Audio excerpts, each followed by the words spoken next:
আমার স্বামীর কোমায় থাকায় আমার কানে প্রেমের প্রস্তাব দিলেন শ্বশুর।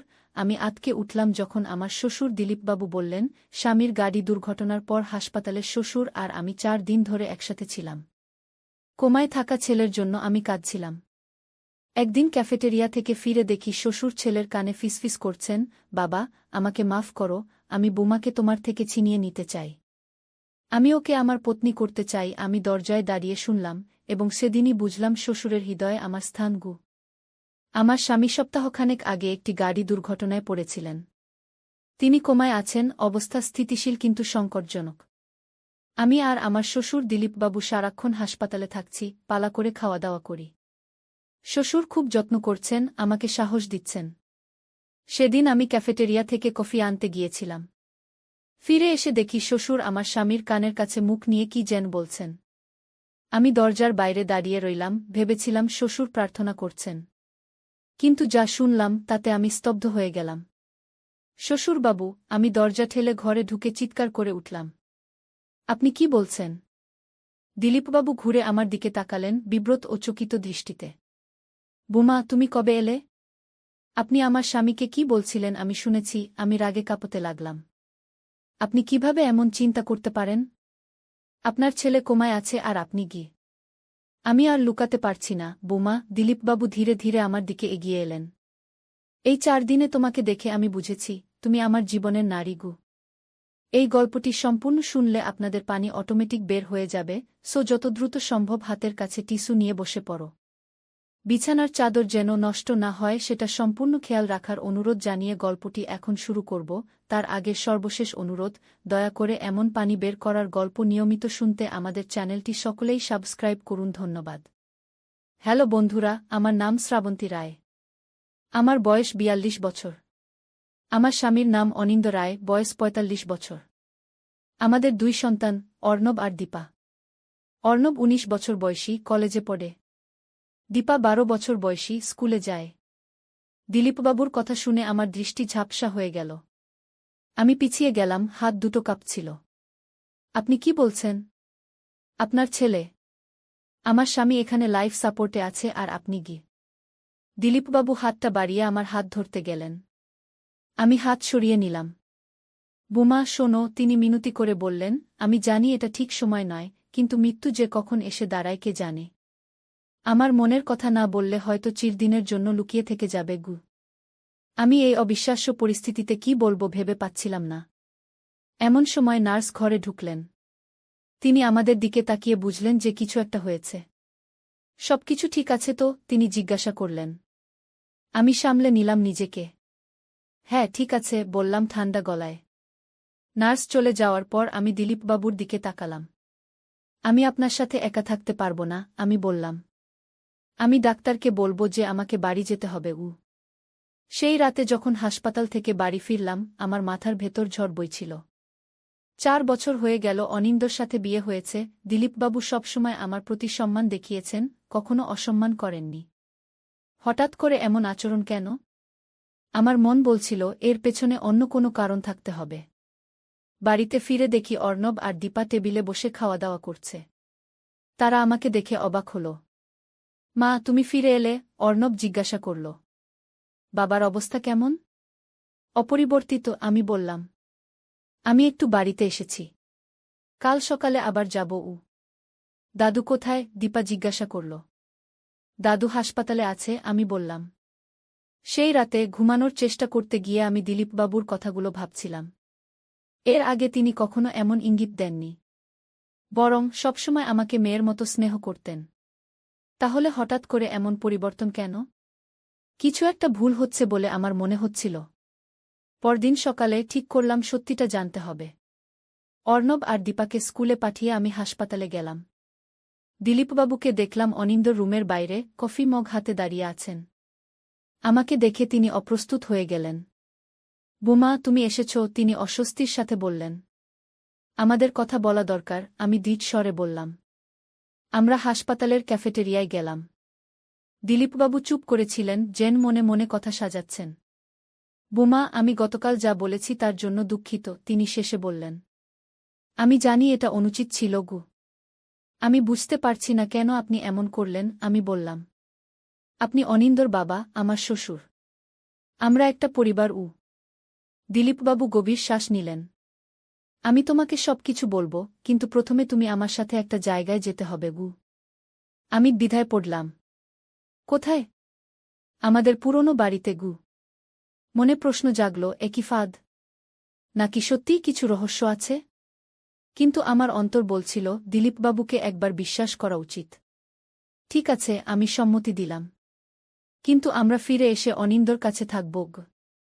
আমরা হাসপাতাল থেকে বেরিয়ে দিলীপবাবুর গাড়িতে উঠলাম। তিনি গাড়ি চালাতে লাগলেন শহরের প্রান্তের দিকে, যেখানে তাদের পুরনো বাড়িটা অবস্থিত। আমি অনিন্দর সাথে সেখানে কখনো যাইনি, শুধু তার কাছ থেকে শুনেছি যে তার বাবা পুরনো বাড়িটা ছেড়ে দিয়েছেন অনিন্দর মায়ের মৃত্যুর পর। গাড়ি থামল একটা পুরনো ঝিমানো কলোনিতে। পুরনো আমলের দোতলা বাড়ি, সামনে বড়বাগান, কিন্তু অয়ত্নে পড়ে ঘাস জঙ্গলে ভরে গেছে। 15 বছর হয়ে গেল এই বাড়িতে কেউ থাকে না, দিলীপবাবু বললেন গাড়ি থেকে নামতে নামতে। বাড়ির ভেতরে ঢুকতেই ধুলো আর স্যাঁতসেঁতে গন্ধ নাকে এলো। দিলীপবাবু আমাকে উপরের তলায় নিয়ে গেলেন, একটা বন্ধ ঘরের সামনে এসে থামলেন। এটা অনিন্দর মায়ের রুম ছিল, তিনি বললেন। পকেট থেকে চাবি বের করে দরজা খুললেন। দরজা খুলতেই পুরনো কাগজের গন্ধ বেরিয়ে এলো। ঘরটি যেন সময় থেমে থাকা একটা জায়গা। মায়ের পুরনো শাড়ি আলনায় ঝুলছে, টেবিলে শিশি বোতল সাজানো, একপাশে বাক্সপেটরা। বুমা, আমি তোমাকে একটা সত্য জানাতে চাই, দিলীপবাবু বললেন। অনিন্দ আমার সন্তান নয়। আমি শক খেয়ে দিলীপবাবুর দিকে তাকালাম। কি বলছেন আপনি?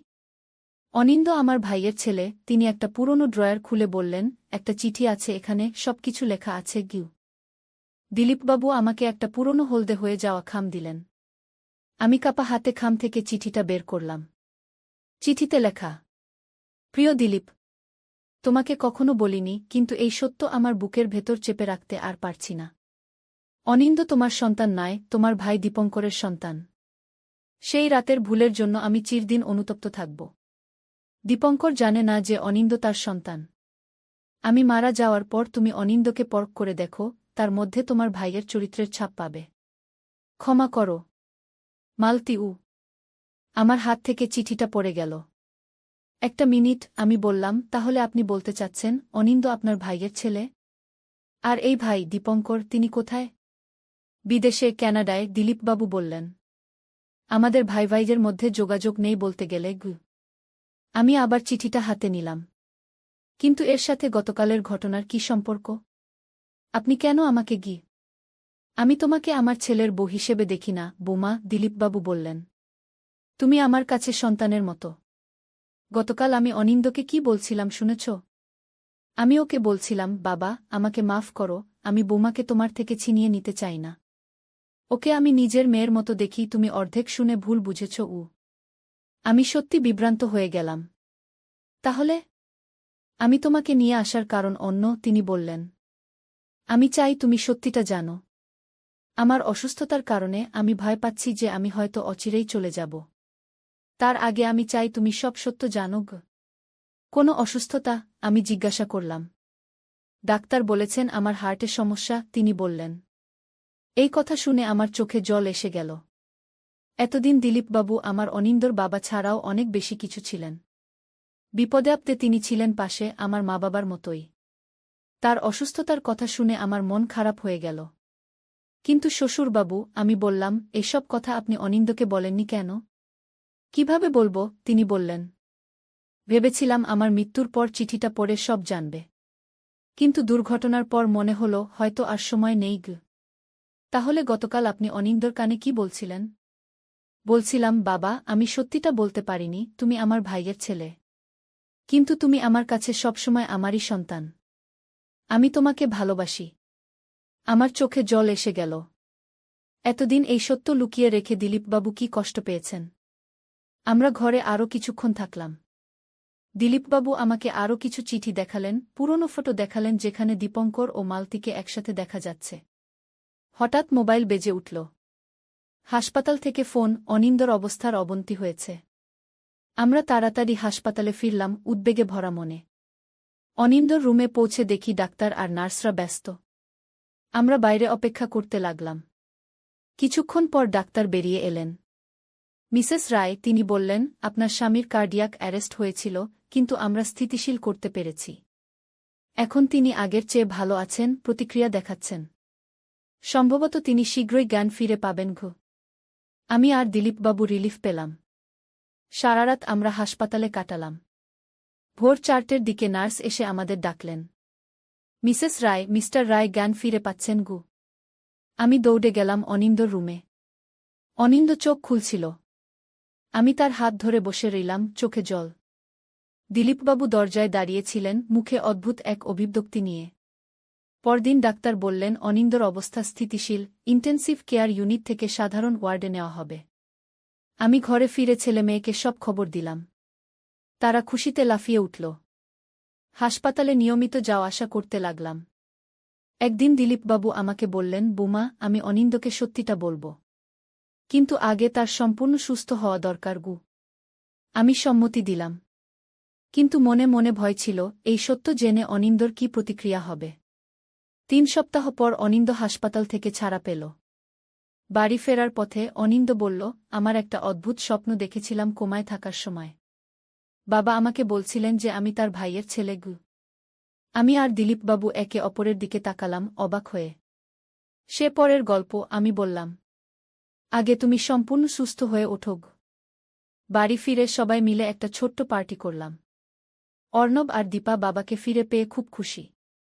দিলীপবাবু কিন্তু অনিন্দর চোখের দিকে তাকাতে পারছিলেন না, লজ্জা ও অপরাধবোধে। পরদিন সকালে দিলীপবাবু অনিন্দর ঘরে ঢুকলেন। অনিন্দ, আমাদের কথা বলা দরকার, তিনি বললেন। কিন্তু এখানে নয়। আমি চাই তুমি একটা জায়গায় আমার সাথে যাও। অনিন্দ অবাক হয়ে বলল, কোথায় যাব বাবা? দার্জিলিং, দিলীপবাবু বললেন। আমাদের পুরনো সামারের বাড়িটায়। আমি অবাক হয়ে গেলাম। অনিন্দ আমাকে কখনো বলেনি যে তাদের দার্জিলিংয়ে বাড়ি আছে। দার্জিলিংয়ের বাড়ি? অনিন্দ জিজ্ঞাসা করল, যেন সেও খুব একটা জানে না। হ্যাঁ, দিলীপবাবু বললেন। তোমার জন্মের আগে প্রতি গ্রীষ্মে আমরা সেখানে যেতাম। আমি, তোমার মা আর। তিনি থেমে গেলেন। আর কে? অনিন্দ জিজ্ঞাসা করল। দীপঙ্কর কাকা, দিলীপবাবু ধীরে ধীরে বললেন। আমার ভাই। অনিন্দ আমার দিকে তাকাল, কিছুটা বিভ্রান্ত। দীপঙ্কর কাকা? আমি তো তাকে দেখিনি কখনো। তোমার 2 বছর বয়সের সময় তিনি চলে গিয়েছিলেন ক্যানাডায়, দিলীপবাবু বললেন। আমি চাই তুমি সুস্থ হয়ে উঠলে আমরা 3 জন দার্জিলিং যাই। সেখানে তোমাকে সবকিছু বলব।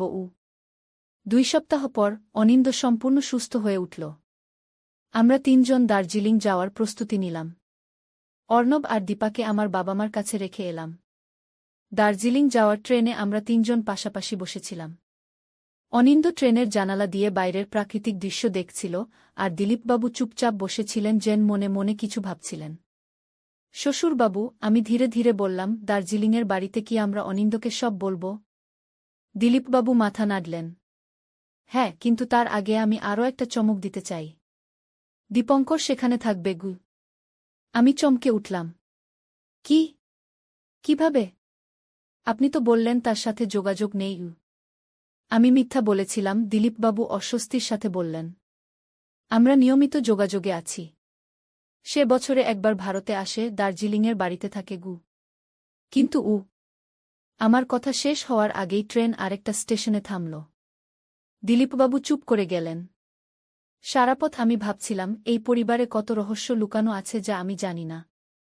সন্ধ্যার সময় আমরা দার্জিলিং পৌঁছালাম। পাহাড়ের ঢালে একটা বাংলো, চারদিকে দেবদারু গাছ। মিষ্টি কুয়াশায় ঢাকা বাড়িটা দেখতে যেন কোনো রহস্যকাহিনীর সেট। গাড়ি থামতেই আমরা দেখলাম বারান্দায় একজন লোক দাঁড়িয়ে আছেন।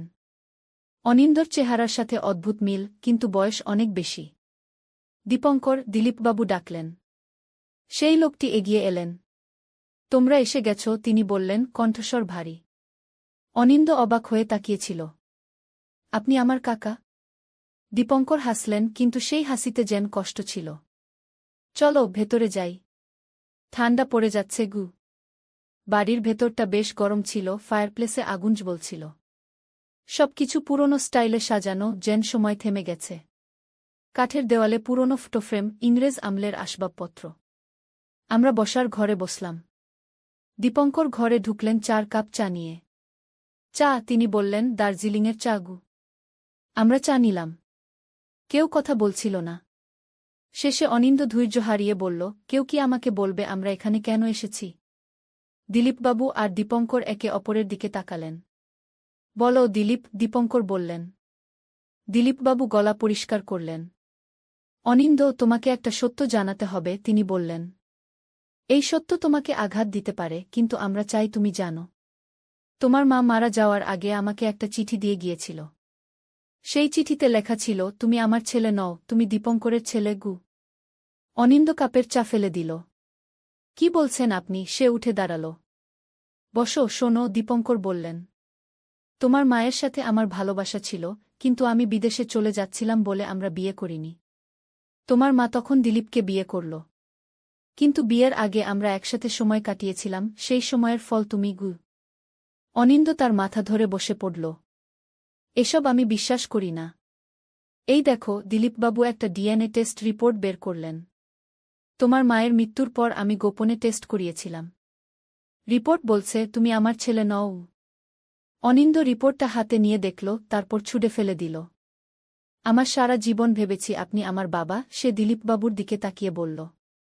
আর এখন আপনি বলছেন আমি আপনার ভাইয়ের সন্তান?